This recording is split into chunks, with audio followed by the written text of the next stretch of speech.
What would you do if the sun abandoned you? Once, Japan lost its light.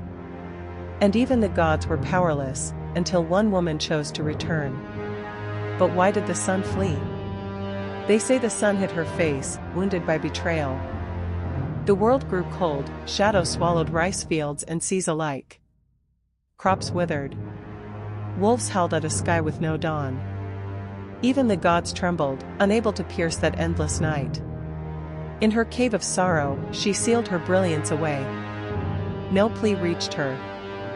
No offering moved her heart. Until a mirror, a simple mirror, caught her memory of joy. Laughter rose, echoing through stone, daring her to hope again. She stepped out, blinded by her own light. And the world was reborn in her warmth. Above the mortal world lay Takamagara, the realm of the kami. They kept harmony, but storms do not stay silent forever. One among them burned with rage, Susanoo, lord of the sea's wild heart. He tore through their halls, thunder at his heels, pride in his veins. Fields trampled, sacred looms destroyed, order shattered by his fury. The laughter of heaven turned to weeping. Amaterasu, the radiant one, watched her brother's ruin. Her heart broke, not from fear, but from grief. Light cannot shine beside cruelty, she thought. So she turned away, carrying the sun itself into hiding. Darkness claimed the world like a birthright. And the kami fell silent, unsure how to call her back. Grief turned Susanoo's heart into thunder. If your own brother destroyed all you protected, would you ever forgive him? Susanoo roared against the emptiness, yet felt no triumph. He had won nothing, only torn apart what bound them as kin. The other kami cast him out, their eyes sharp as blades. He wandered storms, carrying regret heavy as the sea. Amaterasu's cave stayed closed, her light buried in sorrow. No dawn, no color, no hope beyond the stone. Foxes lost their paths. Children forgot the warmth of morning. The world waited, aching for the sun's return. Susanoo, alone, wondered, could rage ever heal what it broke? And in that silence, the gods began to scheme a miracle. In grief and shame, she vanished. With each day, the world died a little more.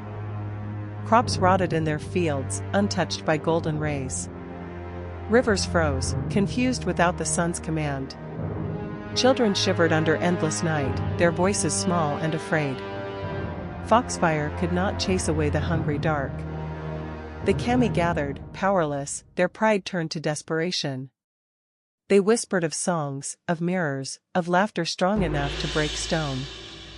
One goddess stepped forward, bold and shameless, Ain no Yuzum. She would dance a truth so wild that even sorrow might listen. For if light would not return by prayer, then they would tempt it back with joy. The world without her was lost. Only in darkness do we remember the sun's kindness. But in her cave, Amaterasu could still hear them. Their cries seeped through cracks in the stone, soft as rain. She felt their hunger, their fear, their endless waiting. Yet her heart stayed locked, afraid to shine again and be betrayed. The cave walls cradled her pain, heavy as dusk. Outside, the kami began their plan, drums pounding, feet stamping. They built a stage from hope, a mirror from truth. Laughter rose, wild and free, louder than grief. Amaterasu stirred, startled by joy in a world she thought broken. She stepped closer to the cave's mouth, curious in spite of herself. And in that moment, light trembled on the edge of returning. The kami could not live without the sun. They would gamble everything, on laughter. Yuzun stood before the cave, fearless, wild as springtime thunder. She struck the sacred drum, hips swaying to a rhythm older than sorrow. The gods watched, breath held, as she laughed loud enough to shame the night. Her dance was chaos and beauty, a promise that life could rise again.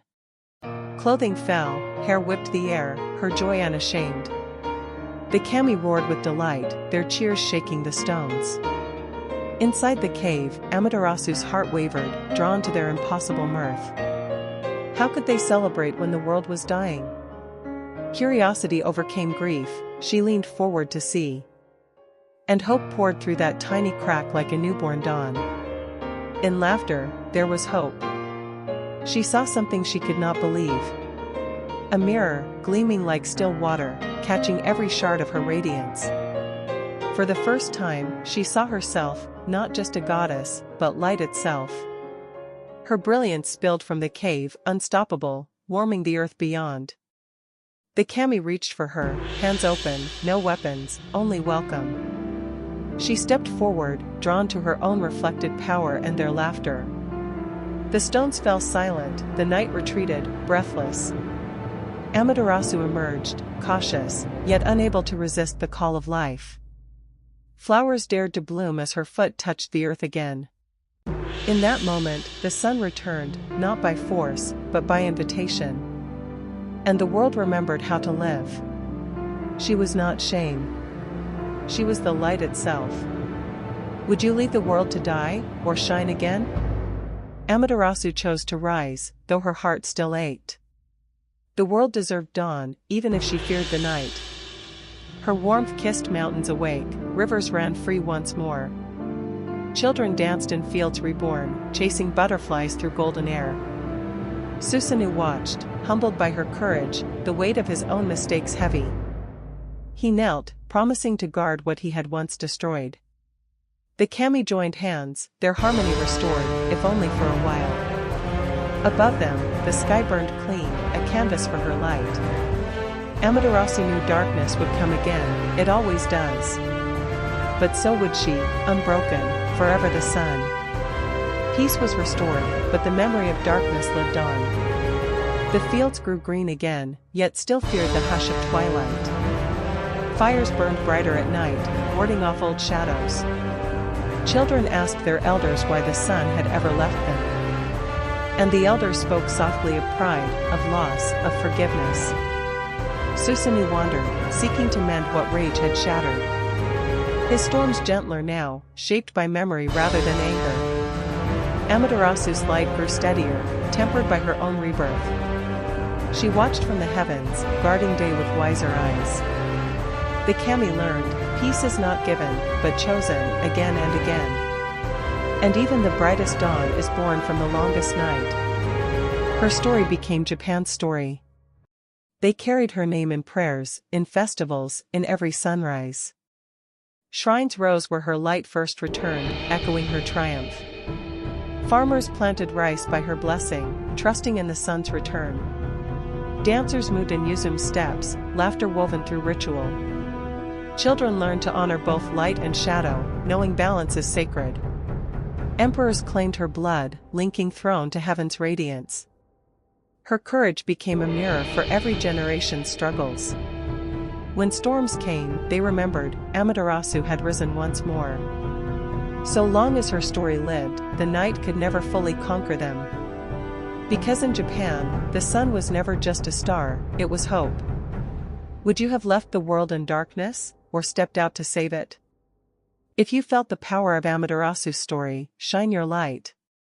Like, comment, and subscribe, because legends keep us alive.